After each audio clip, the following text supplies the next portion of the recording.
Trump intentó silenciar a un gobernador en Davos. Y ese detalle lo cambia todo, porque Davos no es California, no es Washington y no es un meeting de campaña. Es el lugar donde los líderes van a mostrarse seguros, calculados, en control. Sin embargo, mientras Donald Trump salía del foro, hizo exactamente lo contrario. Publicó un ataque largo, personal y furioso contra Gavin Newsom, no contra un país, no contra un rival extranjero, contra un gobernador que técnicamente no competía con él por nada. Aquí está la contradicción. Trump se presenta como el hombre fuerte del momento, pero actúa como alguien que acaba de perder el control del escenario. Y eso debería importarte a ti, incluso si no sigues la política de cerca. Porque cuando alguien con poder global reacciona así, no está enviando un mensaje al otro político. Está enviando una señal de inseguridad al mundo. El contexto es clave. Newsom llega a Davos. No va a provocar. No va a confrontar en el escenario principal, simplemente aparece. Y aún así, el evento donde iba a hablar, el llamado USA House, es cancelado a última hora tras la intervención del gobierno de Trump. Oficialmente, por permisos. Extraoficialmente, por control. Pero aquí viene el giro. Newsom no se va. Cambia de sede. Habla igual. Y minutos después, Trump escribe que Newsom embaraza al país. Lo llama gobernador de un estado fallido y remata con una frase inquietante. Es inimaginable que pueda postularse para presidente, pero quién sabe. Piénsalo un segundo. ¿Por qué alguien que no te preocupa merece ese nivel de atención? ¿Por qué bloquear un evento, atacar en redes y luego suavizar el tono cuando están en la misma sala? Porque cuando finalmente se cruzan en cámara, Trump sonríe y dice, Gavin es un buen tipo, después del ataque, después del intento de silenciarlo. Y aquí es donde la historia se vuelve realmente interesante. No se trata de insultos ni de memes. Se trata de poder, percepción y miedo en un escenario global. Y lo que pasó en Davos no se queda en Davos. Lo que ocurrió en Davos no fue un momento aislado.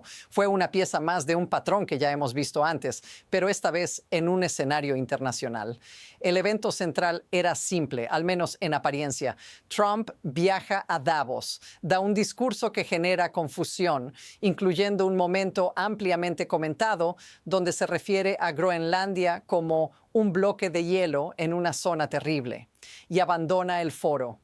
Mientras tanto, en la misma ciudad, Gavin Newsom estaba programado para participar en una conversación pública organizada por Fortune, en un espacio conocido como USA House.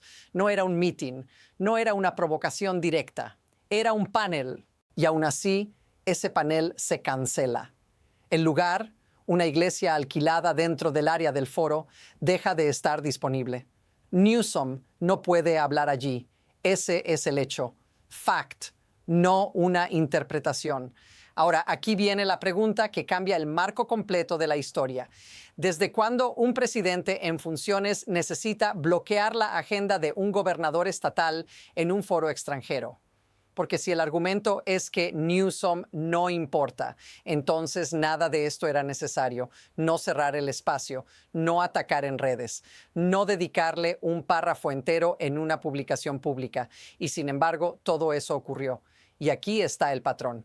Trump no solo responde a críticas, responde a símbolos. Responde a figuras que proyectan una alternativa de poder. En Davos, Newsom no representaba solo a California. Representaba una versión distinta de Estados Unidos, sentada en la misma sala, escuchando el mismo discurso. Notice lo que Trump no negó en ningún momento. No negó que intentó cerrar el evento. No negó que le molestara la presencia de Newsom. Lo que hizo fue desviar incendios, trenes, crimen, permisos, teorías sobre agua del noroeste del Pacífico, una avalancha de temas para evitar uno solo. ¿Por qué le importaba tanto? Y mientras eso pasaba, algo más ocurría en la misma sala. Cuando Trump habló desde el escenario y vio a Newsom entre el público, el tono cambió. Gavin es un buen tipo, dijo, en cámara, frente a todos. Eso no es coherencia. Es improvisación bajo presión. Este no es un choque de egos, es una señal temprana de cómo se manejan las amenazas percibidas. Y lo que viene después es aún más revelador, porque ya no se trata solo de palabras, sino de acciones visibles que cualquiera pudo ver.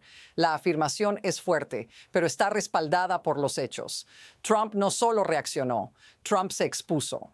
Poco después de salir de Davos, publica un mensaje largo en redes sociales. No es un comentario casual, es un ataque estructurado. Cita directa: Gavin Newsom, como gobernador saliente de un estado fallido, no debería estar en Davos corriendo y gritando por la atención de líderes extranjeros. Esa frase importa, no porque sea insultante, sino porque revela el foco. Atención de líderes extranjeros. Ese es el territorio que Trump cree que es suyo. Y sigue. Lo acusa de avergonzar al país, de no permitir construir casas tras incendios, de no dejar fluir el agua desde el noroeste del Pacífico y de haber creado una de las mayores catástrofes públicas de la historia con el tren de alta velocidad entre San Francisco y Los Ángeles. Es una lista larga, demasiado larga. Aquí está el punto clave. Cuando alguien se siente seguro, no enumera, no dispersa, va directo. Este mensaje hace lo contrario. Salta de incendios a trenes, de crimen a agua, de migración a elecciones. Es ruido, y el ruido aparece cuando alguien está intentando tapar una incomodidad central. Ahora, fíjate en lo que falta. Trump no responde a lo esencial. No explica por qué su administración intervino para cerrar el evento donde Newsom iba a hablar. No niega haber usado al Departamento de Estado para bloquear ese espacio. Simplemente cambia de tema. Y justo al final del mensaje aparece la frase que delata todo. Es inimaginable que pueda postularse para presidente, pero quién sabe, es un mundo muy extraño. Esa línea no era necesaria, nadie le preguntó, nadie lo estaba presionando sobre eso, y aún así la escribe.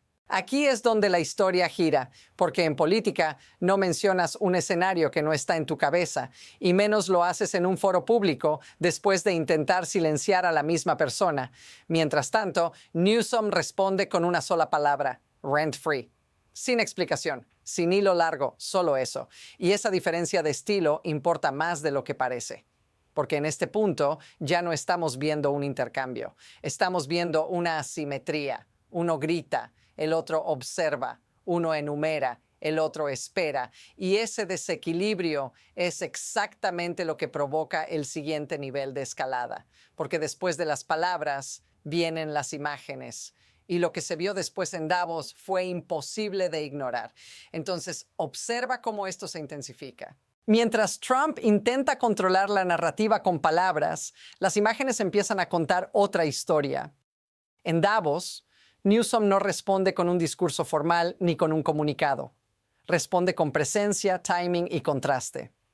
Publica imágenes y comentarios que no atacan directamente, pero sí enmarcan a Trump de una forma incómoda. Una de ellas muestra a Trump junto a líderes autoritarios con el texto irónico: un histórico consejo de paz. No más guerras, no más elecciones. Esa frase no acusa, sugiere. Y en política internacional, sugerir es más potente que gritar. Aquí aparece el precedente. No es la primera vez que un líder intenta proyectar fuerza global mientras, al mismo tiempo, se queda aislado de aliados democráticos.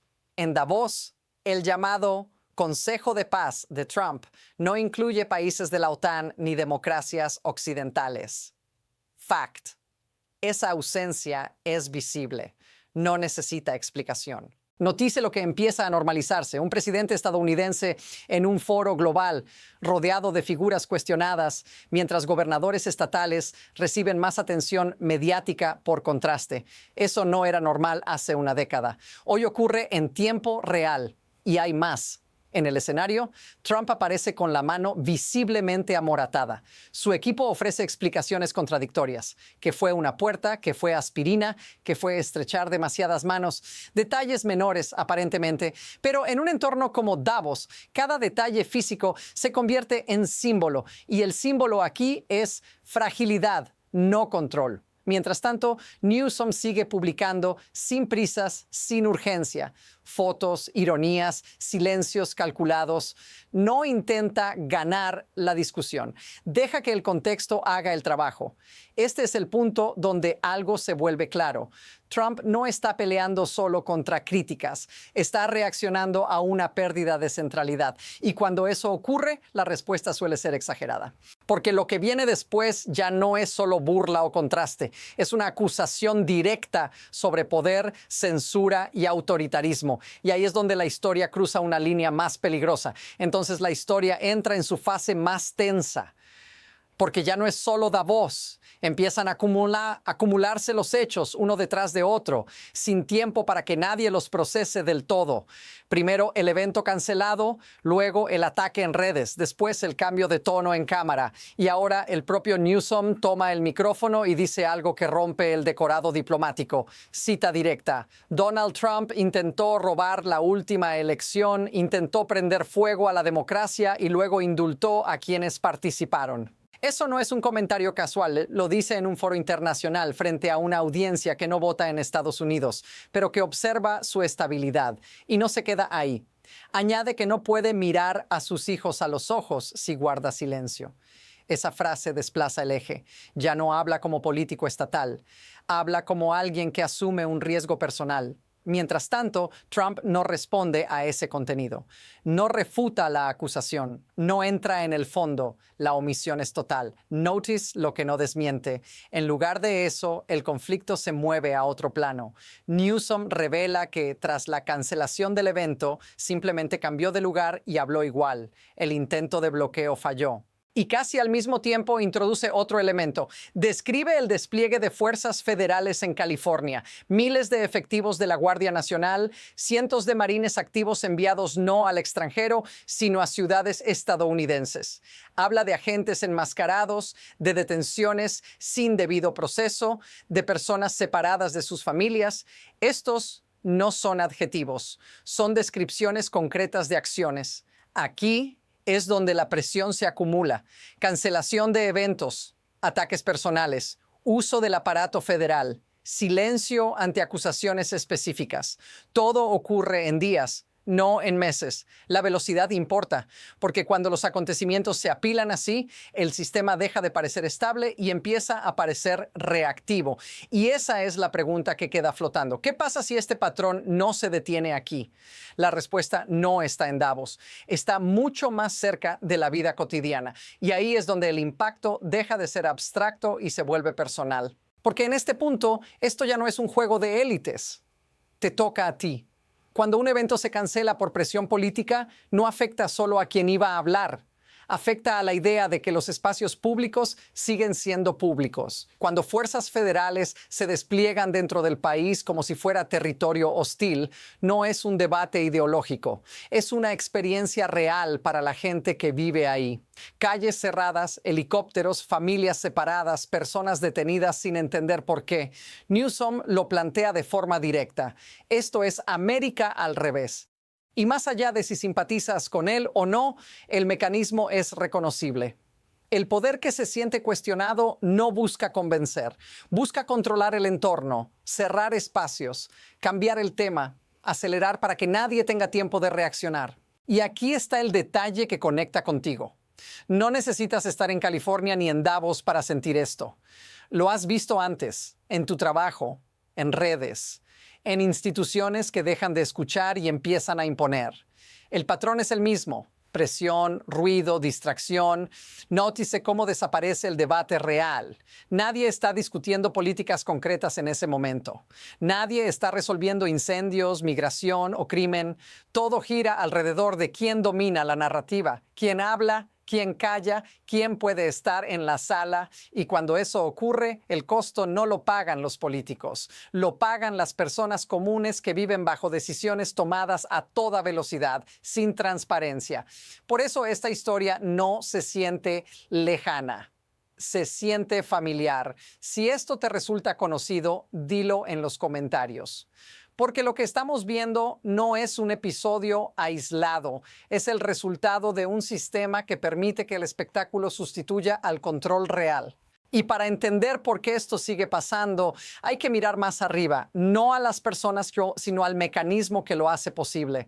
Aquí es donde hay que subir un nivel y dejar de mirar solo a Trump o a Newsom, porque lo que permite que todo esto ocurra no es solo personalidad o ideología, es un sistema que recompensa el conflicto visible y castiga la moderación silenciosa. En Davos, el poder no se mide por leyes aprobadas, sino por atención capturada. Quien logra dominar titulares, quien obliga a otros a reaccionar, quien convierte cada gesto en espectáculo. Trump entiende ese sistema mejor que nadie. Por eso, cuando se siente desplazado del centro, responde con ruido. No para aclarar, sino para saturar. Múltiples acusaciones, múltiples temas, múltiples frentes. El objetivo no es convencer, es desbordar. Y cuando eso no funciona, aparece el siguiente recurso: cerrar espacios, intervenir agendas, mover palancas administrativas. Newsom, en cambio, hace algo distinto. No intenta apagar el ruido, lo usa como contraste. Habla de autoridad formal y autoridad moral. No como eslogan, sino como táctica. Se presenta como alguien que puede estar en la misma sala, escuchar el ataque y no reaccionar de inmediato. Esa diferencia de ritmo es clave. Aquí está el mecanismo. El sistema premia a quien provoca reacción rápida, pero también expone a quien no puede dejar de reaccionar. En Davos, ese desequilibrio se hizo visible. Uno intentaba controlar cada movimiento. El otro dejaba que el propio sistema mostrara las costuras. Y esto es lo inquietante. Mientras los focos están en insultos, memes y cancelaciones de eventos, decisiones mucho más grandes avanzan sin escrutinio, poder federal concentrándose, instituciones presionadas, líneas que antes no se cruzaban, ahora cruzadas en nombre de la urgencia. Este no es un problema de un solo nombre, es un incentivo estructural y mientras siga funcionando así, veremos más escenas como esta. No menos. La pregunta ya no es quién gana esta pelea puntual. La pregunta es hacia dónde empuja todo esto en los próximos meses. Y aquí es donde el futuro inmediato se bifurca. A partir de lo ocurrido en Davos, se abren dos trayectorias claras. La primera es visible y ruidosa. Trump dobla la apuesta. Más confrontación, más uso del aparato estatal para marcar territorio, más ataques preventivos contra figuras que ni siquiera han entrado formalmente en la carrera presidencial. En ese escenario, cada aparición pública se vuelve un pulso, cada foro internacional un campo de batalla simbólico. La política se acelera, pero la gobernabilidad se vuelve secundaria. La segunda trayectoria es más silenciosa, pero igual de poderosa. Figuras como Newsom empiezan a ocupar espacios que antes no les pertenecían, foros globales, conversaciones económicas, audiencias internacionales, no como oposición frontal, sino como alternativa plausible, no gritando, sino estando. Y ese tipo de presencia no provoca una crisis inmediata, pero sí erosiona algo fundamental: la exclusividad del liderazgo. Nótese el detalle inquietante. Trump ya actúa como si esa segunda trayectoria fuera real. Nadie bloquea eventos de personas irrelevantes. Nadie dedica ataques largos a figuras sin proyección. Las reacciones anticipadas suelen delatar más que las amenazas explícitas. Y aquí está la incertidumbre. Ninguno de estos caminos se ha cerrado todavía. Ambos avanzan en paralelo. Uno alimentado por el conflicto, el otro por el contraste. Pero en política, los sistemas rara vez toleran dos centros de gravedad por mucho tiempo. La próxima decisión, el próximo foro, el próximo intento de controlar o de resistir va a inclinar la balanza. Y cuando ocurra, no será anunciado con un titular claro. Se sentirá como Davos, una serie de gestos que juntos cambian el tablero. Porque la pregunta ya no es si habrá un choque mayor, es cuándo y bajo qué reglas. Entonces cerramos el círculo. Lo que pasó en Davos no fue una pelea personal ni una anécdota viral. Fue una demostración de algo más profundo. El poder ya no se mide solo por cargos formales, sino por quién puede ocupar el espacio sin pedir permiso. Trump intentó imponer control cancelando un evento, atacando en redes y dominando el ruido. Newsom respondió sin enfrentarlo directamente, simplemente permaneciendo visible cuando se suponía que no debía estarlo. Y ahí está la lección central. Cuando alguien con poder reacciona de forma exagerada a una sola figura, no está defendiendo una posición, está defendiendo un monopolio, el monopolio del escenario, de la narrativa, de la atención global. Davos dejó una imagen difícil de borrar. Un presidente atacando a un gobernador como si fuera una amenaza futura. Un gobernador hablando como si el presente ya estuviera en crisis. Y entre ambos, un sistema que permite que el conflicto sustituya a la estabilidad. Reencuadra toda la historia en una sola frase. Esto no fue Trump contra Newsom, fue control contra alternativa en tiempo real y frente al mundo. Y lo más importante es esto: nada de esto terminó en Davos, solo se hizo visible allí. Las reacciones, los bloqueos, los silencios y los contrastes continúan. La siguiente escena ya se está preparando, quizá en otro foro, quizá en otro país, quizá mucho más cerca de casa. Si quieres seguir entendiendo lo que realmente está pasando debajo del ruido, este es el momento de quedarte, porque la próxima capa de esta historia no va a explicarse sola.